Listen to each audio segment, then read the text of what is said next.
여러분 토민맘과 함께 신나게 수업 진행하겠습니다. 이번 시간에는 반복문 포문에 대해서 학습하겠습니다. 반복문에는 while문과 포문이 있습니다. 포문은 반복문의 일종으로 조건이 만족 시 특정한 부분의 코드를 반복적으로 수행합니다.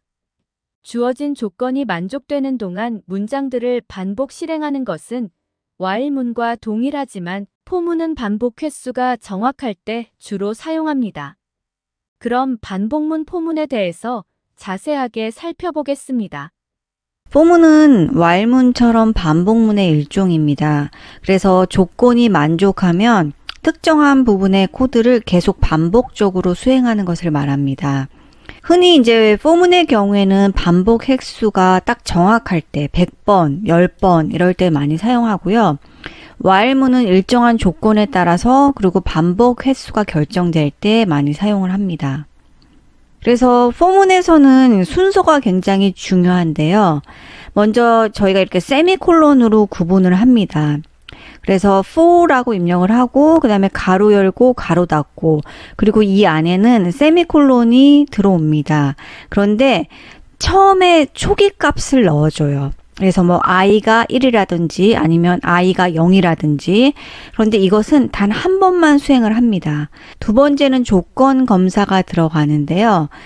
조건식이 들어갈 수 있습니다. 그래서 i가 10보다 작거나 같다면 조건을 만족하게 되면 이제 참일 때 포문 안으로 들어와서 이 스테이트먼트 문장 1, 2를 수행을 하게 됩니다. 그리고 나서 다 수행을 하고 나면 4번으로 갑니다. 4번으로 가요. 그래서 하나를 증가시켜주고 그 다음에 다시 조건식, 조건 검사에 들어갑니다. 그래서 1, 2, 3, 4, 2, 3, 4, 2, 3 이런 식으로 나중에는 계속 4, 2, 3을 반복하게 됩니다. 1번은 한 번만 일어나요. 그래서 4, 2, 3 이 과정을 계속 반복을 합니다. 그래서 이제 4번으로 갔다가 다시 2번으로 가서 여기서 거짓이 돼요. 거짓이 되면 완전하게 이 포문을 빠져나갑니다. 처음에 이제 초기화 조건 검사하고요. 문장 수행하고 증감한 다음에 다시 조건 검사, 그 다음에 조건 검사에서 거짓이면 빠져나갑니다. 2번, 3번, 그다음 4번으로 가서 2번, 그다음 3, 4, 2, 그리고 거짓이면 이제 빠져나가죠. 그래서 조건 검사가 일어나고요. 참이면 이제 문장을 수행을 한 다음에 그 다음에 증감 연산을 수행합니다. 감소될 수도 있어요. 그래서 증감 연산을 수행한 다음에 다시 조건을 검사를 해요. 그래서 참이면 포문 안으로 들어가고 거짓이면 포문을 종료하게 됩니다. 그래서 포문의 경우에는 순서를 좀 잘 기억하시기 바랍니다. 그래서 while문과 비교를 하게 되면요. while문은 초기화 1번이 밖에서 이루어지죠. while문의 경우에는 조건식 조건이 가로 안에 하나만 들어가고요. 그다음에 만족을 하면 이제 스테이트먼트 문장을 수행하고요. 그 다음에 증감 연산자가 있는데 이것이 while문 안에 들어가요. while문 안에 들어갑니다.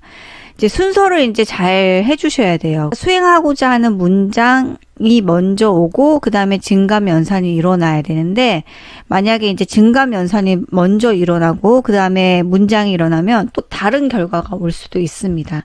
그래서 포문과 비교해서 이제 순서를 좀 잘 알아두시고요.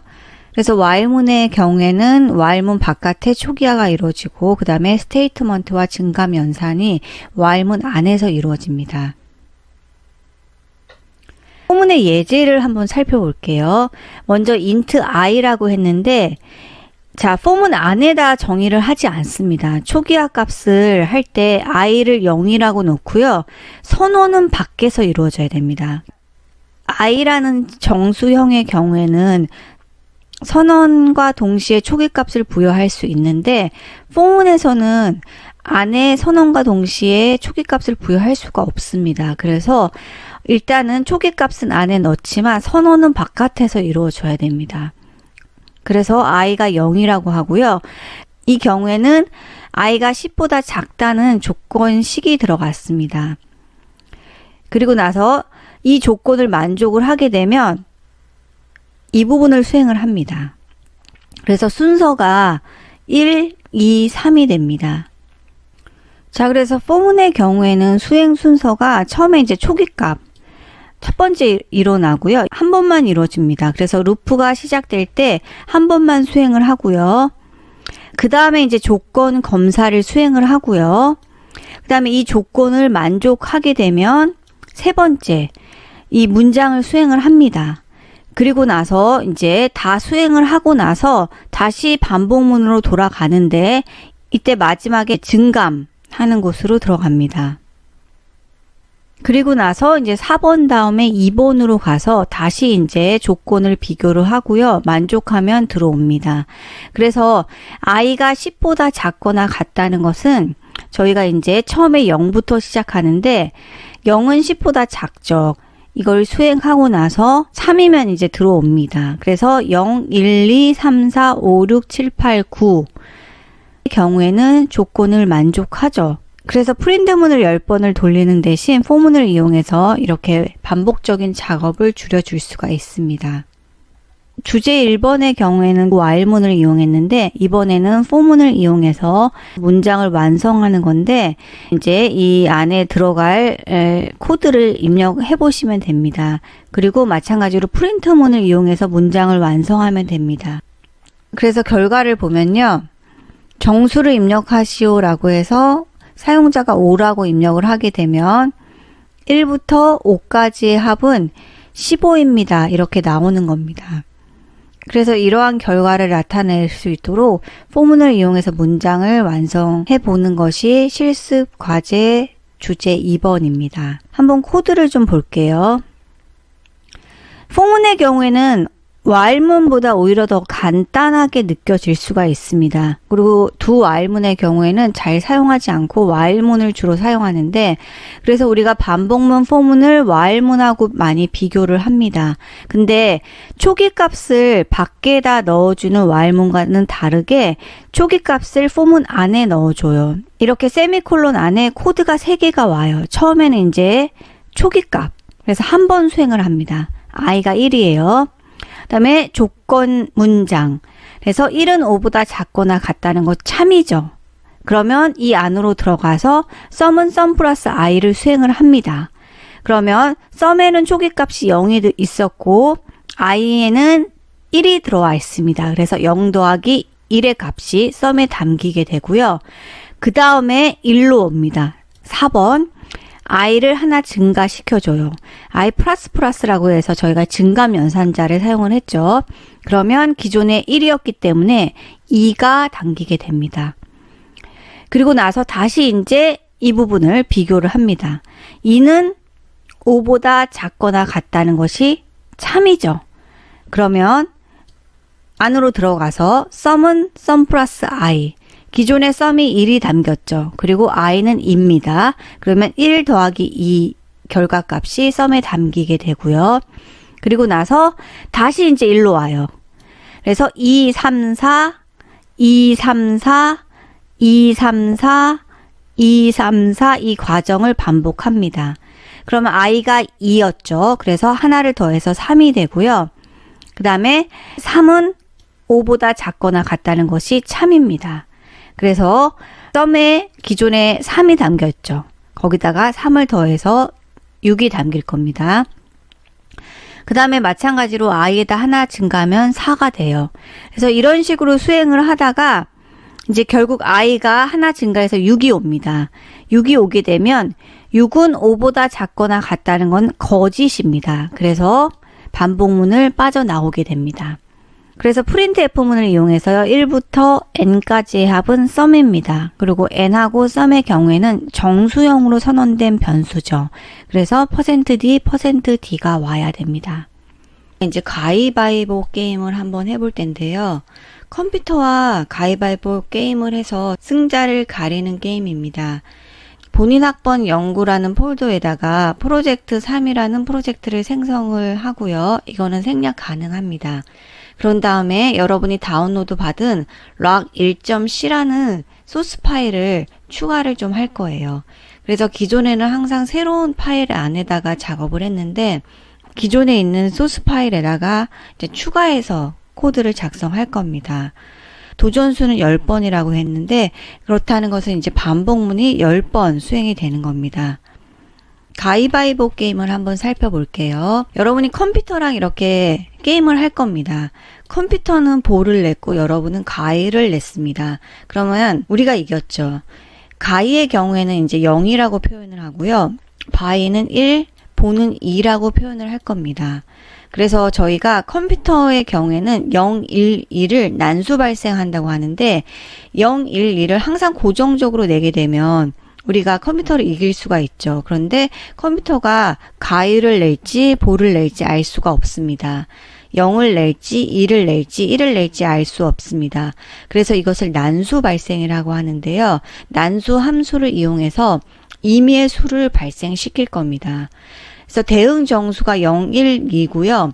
사람도 0, 1, 2 중에 하나를 내게 돼 있습니다. 0은 가이고 1은 바이고 보는 2입니다. 근데 저희가 이제 누가 이겼는지 알 수 있어야 되는데 그것을 연산식에 의해서 산출을 할 수 있습니다. 사람이 낸 수와 컴퓨터가 낸 수 더하기 3을 해서 나머지 3, 이 결과값은 0, 1, 2 중에 나오겠죠. 3을 나눈 나머지는 0, 1, 2 중에 하나가 나옵니다. 그런데 여기서 이제 규칙이 있어요. 가위와 가위를 냈을 때는 무승부죠. 그럴 경우에는 마찬가지로 이 연산식도 0이 나옵니다. 0 빼기 0 더하기 3, 나머지 3의 경우에는 0이 나오죠. 그래서 항상 우리가 동일한 수를 냈을 때는 무승부가 나옵니다. 그런데 사람이 1을 내고 바위예요. 바위. 그리고 컴퓨터가 0을 내요. 가위입니다. 가위. 그러면 사람이 이기죠. 그래서 1 빼기 0 더하기 3을 하면 4죠. 4를 3으로 나눈 나머지는 1입니다. 그래서 사람이 이기는 경우에는 항상 연산식의 값이 1이 된다는 것을 알 수 있습니다. 그래서 사람 빼기 컴퓨터 더하기 3 나머지 3이라는 연산식이 1이면 사람이 무조건 이깁니다. 그런데 사람 빼기 컴퓨터 더하기 3 나머지 3이라는 연산식이 2가 되면요. 사람은 무조건 패하게 돼 있습니다. 그래서 2면 패, 1이면 승, 0이면 무승부가 됩니다. 그래서 연산식의 결과값이 0이면 무승부, 1이면 승, 2면 패가 됩니다. 그래서 이러한 결과값을 바탕으로 컴퓨터가 이겼는지 사람이 이겼는지를 알아보려고 합니다. 그래서 이제 변수가 많이 필요합니다. 컴퓨터가 내는 수를 A 언더바 rock이라고 하겠습니다. 컴퓨터는 0, 가위 1, 바위 보 2. 이 중에 하나를 내야 되고요. 마찬가지로 사람도 0, 1, 2 중에 하나를 내야 됩니다. 그래서 컴퓨터 변수 A 언더바 rock이라고 정의를 했고요. 사람이 내는 변수 H 언더바 rock이라고 정의를 했습니다. 그리고 연산식을 R이라고 해서 사람이 낸 값, 컴퓨터가 낸 값 0, 1, 2 중에 하나죠. 그것을 더하기 3 한 다음에 이것을 3으로 나눈 나머지를 구합니다. 마찬가지로 결과는 0, 1, 2 중에 하나가 나옵니다. 그래서 0이 되면 무승부, 1이면 사람이 승, 2면 사람이 패라는 결과값을 알 수 있습니다. 그리고 나서 컴퓨터가 이기게 되면 A 언더바 포인트라는 변수에 1을 증가시키고요. 사람이 이기게 되면 H 언더바 포인트라는 변수에 1을 증가시킵니다. 그리고 i라는 건 실행 횟수고 실행 횟수는 10번만 수행을 할 겁니다. 무한대로 수행하지 않고요. 10번만 수행해서 가장 많은 점수를 획득한 사람한테 승자라고 알려주는 게임입니다. 난수함수에 대한 부분인데요. 이 부분은 저희가 다음 주차에 함수를 배우면 그때 설명을 드리겠습니다. 그래서 이번 주차에는 랜드라는 함수를 이용해서 난수를 발생을 시킬 겁니다. 0, 1, 2를 하나 발생을 시키고 그 값을 가지고 사용자가 낸 가위바위보와 비교를 할 겁니다. 그래서 랜드 함수에 대한 설명은 다음 주차에 하도록 하겠습니다. 그래서 이 부분은 참조만 일단 하시기 바랍니다. 안 보셔도 돼요. 자, 그래서 이제 어떠한 식으로 나와야 되냐면 가위바위보 중 원하는 것을 내시오라고 이렇게 출력문이 나오면 사용자가 0, 1, 2 중에 하나의 값을 입력을 합니다. 2는 보예요. 봅니다. 그럼 이제 컴퓨터도 0, 1, 2 중에 난수를 하나 발생시켜서 값을 낼 거예요. 그러면 그거와 비교해서 비겼는지 이겼는지를 알아내는 프로그램입니다. 그래서 10번 반복을 하는데, 그런데 가위바위보 중 원하는 것을 내시오라고 했는데 9라는 값을 입력을 했어요. 그러면 컴퓨터가 횟수에는 포함시키지 않고요. 가위바위보 중 내시기 바랍니다 라고 메시지를 다시 보내줍니다. 또 청개구리처럼 7을 냈어요. 그랬더니 또 가위바위보 중에 내라고 다시 이렇게 메시지를 출력해 줍니다. 그래서 여러분이 횟수는 10번이 돌아가는데 엉뚱한 값을 내는 경우는 포함시키지 않습니다. 그래서 1, 2, 3, 4, 5, 6, 7, 8, 9, 10 9와 7이라고 청개구리 답을 입력했을 때는 횟수에 포함시키지 않아요. 그래서 10번을 다 수행한 다음에는요. 게임 종료라는 출력문을 보여주고요. 본인 점수 3, 컴퓨터 점수 1, 승자를 알려주고 프로그램은 종료가 됩니다. 수행한 코드를 한번 살펴보겠습니다. 변수가 들어갑니다. 변수가 굉장히 많죠. A_락이라는 거는 컴퓨터가 낸 가위바위보 0, 1, 2 중에 하나가 올 수 있습니다. H_락이라는 거는 사람이 낸 가위바위보 마찬가지로 0, 1, 2 중에 하나가 올 수 있습니다. 자, R이라는 변수는 연산식입니다. 그래서 R이라는 건 어떠한 연산식이냐면 사람이 낸 수 0, 1, 2와 컴퓨터가 낸 수 0, 1, 2를 빼줘요. 그 다음에 더하기 3을 한 다음에 이것을 3으로 나눈 나머지의 결과값인데 마찬가지로 0, 1, 2 중에 하나의 값이 오겠죠. 그래서 저희가 R이라는 것은요. 연산식인데 R의 값에 만약에 0이 담기게 되면 무승부입니다. 그리고 R에 1이 담기게 되면 사람 승이고요. R에 2의 값이 오면 컴퓨터가 승입니다. 그래서 만약에 R이 1이면은 사람이 이긴 거죠. 그래서 H 포인트 값을 증가시켜 줘야 됩니다. 그런데 R이 2가 와요. R의 결과값이 2가 오게 되면 컴퓨터가 이긴 겁니다. 그래서 A_포인트라는 것에 1을 증가시켜 줍니다. 그래서 10번을 반복을 하는데 이 10번 중에 R이 1인 경우가 5번이면 H포인트에는 5가 오게 되겠죠. 한 개씩 증가시켜 주니까. 그리고 10번 수행 중에 R이 2라는 값이 2번 오게 되면 컴퓨터는 2번 이기게 된 겁니다. 그래서 최종적인 값은 H_포인트는 5가 오고 A_포인트는 2가 옵니다. 그래서 이러한 부분을 코드로 작성해 보겠습니다. 바로 수행을 할 건데요. 그 전에 저희가 이제 A_락은 컴퓨터가 내는 임의의 가위바위보 수입니다. 이것을 이제 난수로 발생을 시켜야 돼요. 항상 0, 1, 2 이 순서대로 낼 수가 없잖아요. 그래서 난수를 발생시키는 함수가 랜드 함수입니다. 이 랜드 함수에 대해서는 다음 시간에 설명을 할 겁니다. 설명이 길어져서요. 그래서 랜드라는 함수는 난수를 발생시키는 함수인데 인트형으로 했기 때문에 이 범위 안에서 임의의 값을 발생시킵니다. 그런데 우리는 0, 1, 2 중에 하나가 와야 돼요. 그런데 나머지 3이라는 표현을 해주지 않게 되면 100이 올 수도 있고 1000이 올 수도 있고 3만이 올 수도 있습니다. 인트형의 범위 내에서 임의로 난수를 발생시켜요. 그러면 저희가 비교를 할 수가 없습니다. 그런데 랜드 함수에 의해서 임의 수가 발생을 해요. 이를 3으로 나누고 그 나머지의 결과값을 A_락에 담음으로써 항상 0, 1, 2의 수가 발생을 합니다. 이번 샤시 수업은 여기까지 하겠습니다. 여러분 수고 많으셨습니다. 감사합니다.